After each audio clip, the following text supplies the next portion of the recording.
Hello， 欢迎回到吉米的频道。那在上一集呢，我们带大家前去了尼泊尔的3个杜巴广场之一的帕坦广场。今天呢，我们将带大家前去另外的杜巴广场。那其实呢，3个杜巴广场呢，在许多地方的规制呢，其实都非常相似的，也都包含了国王柱，然后还有塔利珠女神庙，当然必不可少一定是有皇宫啦。不过呢，如果我们把杜巴广场呢跟巴德冈广场进行对比的话嘛呢，整体上可以看到巴德冈广场呢又再更加雄伟一点了。巴德冈广场呢有一些地方呢是帕坦广场所没有的，其中一个呢就是黄金门了。相传呢，马拉国王有一次重病之际的时候呢，他就梦到了自己来到一个金光闪闪的一个大门前，门前呢却有一个充满着愤怒的女神守着，阻止他靠近。于是呢，他跪地请求，希望女神协助他。女神就说：“你若想活命的话嘛呢，必须要为我建造一个通往神域的大门，让凡人知晓神明的伟大。”那醒来后呢，马拉国王呢就立刻召集了工匠们，依照梦中所见的那个样子呢，打造出了如今这个金门。那在建成那一天的时候呢，国王的病情呢就突然间奇迹般的痊愈了。于是呢，他就下令了，任何人呢，凡是经过这个黄金门呢，都必须要心怀敬畏哦。当我们怀抱着敬畏的心穿过黄金门后呢，我们就会进入到了宫殿内了。那我这边觉得蛮具有特色的一个部分，就是它的水池呢，相较于我们帕坦王宫所看到的水池呢，除了规模更大之外呢，它的雕刻呢也是更加的细致了。好，但是我们提到王宫呢，我们不得不提到的一定是巴德冈王宫里面有一个非常具有特色的地方，那就是55窗了。一般来说呢，宫殿或是说任何的建筑物其实都不太会有这么多的窗户嘛，但是在这边呢，它却刻意雕凿出了55个窗户，在这背后呢，其实有一个爱情故事深埋在这其中哦。那相传呢，马拉国王呢爱上了一个美丽而聪慧的一个宫女，不仅仅是外貌出众，还擅长舞蹈啊、诗文等等的。然而呢，因为她的地位呢跟马拉国王相当的悬殊，两人呢就没有办法公开的相爱。那这个女子呢非常喜欢在宫殿的窗边呢眺望广场这个热闹的景象。那国王听闻之后呢，便命令了工匠来打造了55扇的雕花窗。那每一扇窗呢，就代表着国王对这个爱人呢他的思念以及他的心意了。当我们离开王宫后呢，继续往前进，会看到一个格外典雅的神庙哦。它虽然是不及我们等等要介绍的五重塔这么的宏伟，但是它的典雅呢，确实是吸引到了我的眼球。那便是瓦特萨拉女神庙。瓦特萨拉呢，这个名字呢，来自于梵文，它的意思呢是慈爱之母，或是牛的守护者，或是温柔者的意思。那这个女神呢，她其实是跟家庭、农耕、畜牧或者说儿童成长有关系的哦。它不是我们传统上在印度神庙里面很常看到，像是战神啊，或是智慧女神这样子，而是反过来是一个默默的一个守护者的一个存在。那传说中呢，在一个干旱的年代的时候呢，整个巴德冈呢，当时呢断水断粮，然后牛群死亡，孩子啼哭，于是呢，国王就向女神祈祷。那这个时候呢，国王梦见到了一位身穿白纱，然后呢眼含慈悲的女神，她轻抚着干裂的土地，于是呢，牛群跟谷物呢就机器一般的复活了。那国王梦醒之后呢，便命令石匠来建造这间石庙，来供奉这位梦中的女神，也就是我们现在所看到的瓦特萨拉女神庙。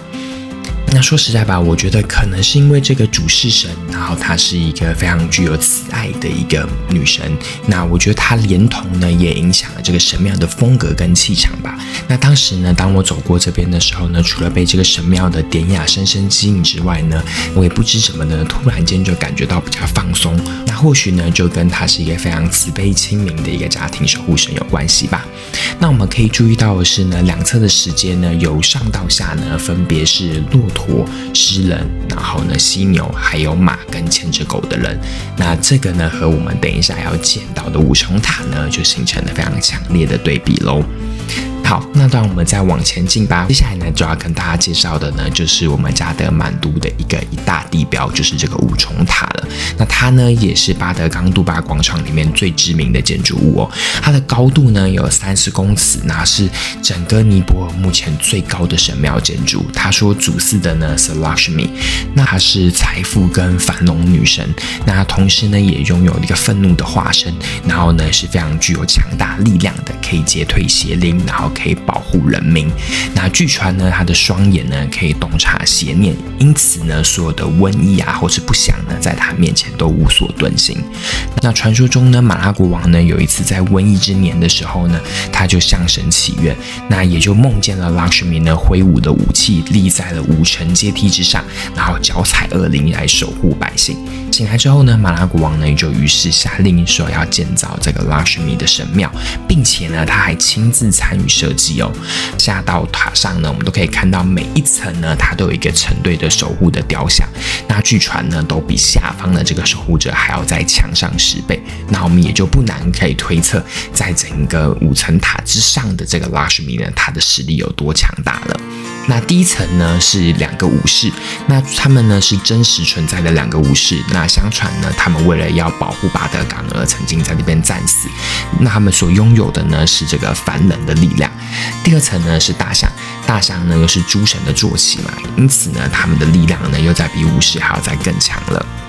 那第3层呢是狮子，狮子呢其实是护法，然后也是皇权的象征，同时呢它也是 Lakshmi 的坐骑，因此呢它就又具有比大象还要更强大的力量了。第4层呢是神鸟，或者是称之为金翅鸟，那也就是我们之前有介绍过的迦楼罗，那也就是毗湿奴的坐骑嘛。那当然呢，它的法力呢也就非常的强大。那第5层呢是女神的2个终极守卫者，一个是虎神，一个是狮神。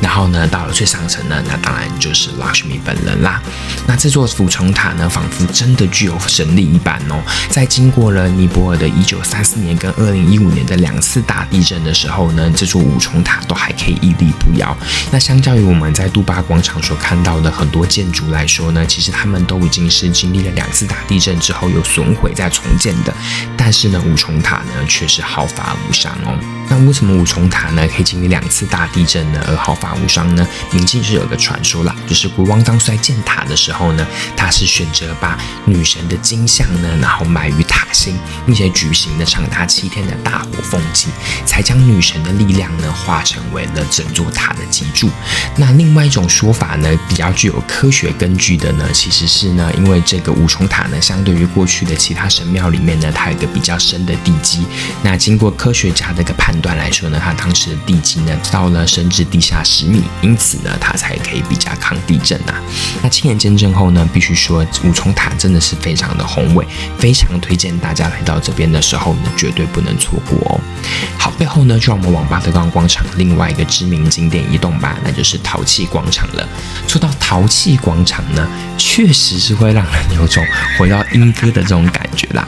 不过呢，一整片的看到陶器房子在广场里面铺塞，还算是蛮有趣，也是蛮壮观的。这一点呢，我倒是在莺歌没有看过啦。那中途呢，其实我遇到了一个专门卖颂钵的店，那我想说呢，也和大家顺便科普一下什么是颂钵吧。那如果说呢，各位来到尼泊尔只能够挑取1件纪念品的话嘛，我个人绝对是大推带颂钵回去的。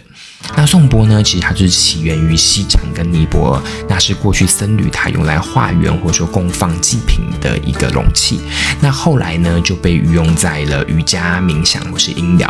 当我们轻轻敲打它的时候呢，它会发生出低沉的这种声音，那同时呢，也带有一点清亮，能够真正实现所谓的余音绕梁哦。这个共振呢，会持续的非常的久，然后呢，可以让人进入到阿法波或是西格玛波的这个脑平的状态。然后呢，我们也就可以更加容易的去做深度的放松以及冥想。那我自己呢，曾经在台湾有体验过1次音疗课，结束后是真的感受到特别的放松，所以我认为呢，这真的是非常适合现在忙碌的上班族哦。那传统的这个手工颂钵呢，它是使用7种金属来制作的，那象征的7曜行星分别是金象征太阳，然后银象征月亮，然后呢铜象征金星，然后铁象征火星，然后呢锡象征木星，铅象征土星，然后汞象征水星。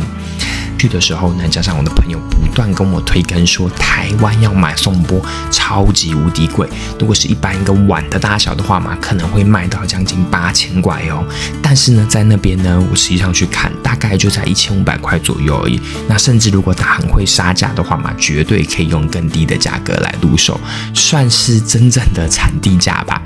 那也就是说呢，真的是非常的划算啦。所以说，如果大家有兴趣的话嘛呢，我是真的建议，如果来尼泊尔，确实可以带一个钵回去。甚至如果你是要专门来这边做颂钵代购，我觉得搞不好也可以一下就回本，还可以赚到一个免费的旅游哦。好啦，不过真正的关键呢，其实是我们要找到一个真正的手工钵，因为其实在一路上你会看到非常多的店家都在卖钵，那有些价格呢长得异常的便宜，但是却看起来特别的精美，其实那些都是所谓的机械钵。那我这边做了一点小功课，然后呢提供给大家，如果大家未来呢真的想要挑一个属于你自己的钵的话嘛，或许可以派得上用场哦。那第一个呢，就是要去检查外观是否不平整。没错，真正的手工颂钵呢，它一定会出现压痕，所以不可能是非常光滑的。光滑的呢，一定是机械钵。再来呢，就是一个非常重要的事情呢，就是呢，颂钵它要能够具有这样的疗效呢，其实呢，它就是要能够发出泛音，然后还要发出共振，并且可以持续一段时间。所以说，我们就要去轻敲一下，然后去检查一下，它这个共振或者它这个声音可以持续多长。如果它根本不能够发成共振，或是没办法持续很长的话嘛，那基本上它就是一般的碗，那根本没有必要去买它。那第三个呢，就是重量的这个分量感啦。毕竟它是使用了7种金属，其中多数的金属的密度都高过于铜。那如果呢，它的这个比重的配方里面呢，其实颂钵真正本身的手工钵里面呢，它应该会是有10足的分量感的。那不过呢，我觉得说到底呢，其实大家在挑选颂钵的时候呢，最大的关键呢，还是要找到一个自己真正喜欢的声音，那个呢才是最重要的。然后呢，小提醒大家一下，千万不要因为刚刚说这个钵呢，以前是来盛放贡品的，或是化缘的，所以就真的把它拿来当碗吃，以为会获得加持，这绝对不会。而且呢，因为它里面含有铅跟汞，这些都是剧毒的，所以大家虽然说它成分很少，但是你天天拿来把它当碗来当饭吃，绝对是不推荐的，好吗？千万不要这么做。好啦，那最后呢，我想要跟大家推荐一款我觉得是尼泊尔非常好喝的一个甜品或者说饮料，那也是他们非常具有特色的东西，叫做 Lassi。那它的名字听起来就有点像是拉稀，那其实也和它的用途是有点像的。其实它基本上呢，就是一个以优格为底的冷饮，那它可以做甜的，也可以做咸的，然后呢会搭配一些香料、水果或是坚果这样子。那如果是甜的话嘛，它就会加一些糖啊，然后放一些杏仁、开心果、葡萄干啊，甚至加一点玫瑰水。咸的话嘛呢，它就会加那种茴香啊这样子的东西。那很多时候还会加一些香料，放是一些豆蔻啊、肉桂之类的。那或者它也有做水果口味，是可以加芒果等等的。那总之呢，这个 Lassi 呢，它喝起来真的算是我觉得蛮好喝的。我平常在台湾其实不太喝优格的，但是呢，这边的 Lassi 呢是真的蛮不错的哦。那除此之外呢，它这边还有一个类似陶杯文化的东西，就是我们如果在这边买的话嘛呢，你会发现呢，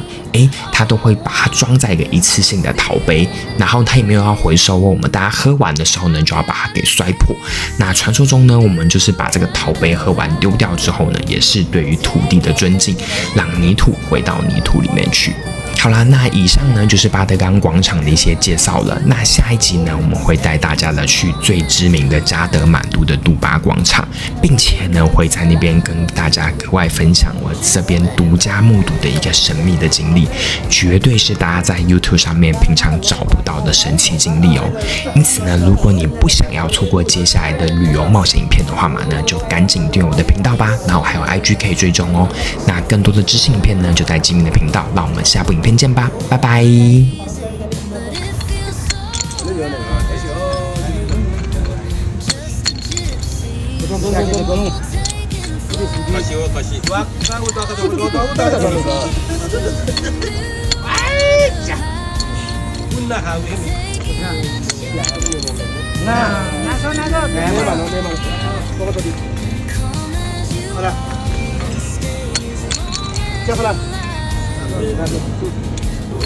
Hello.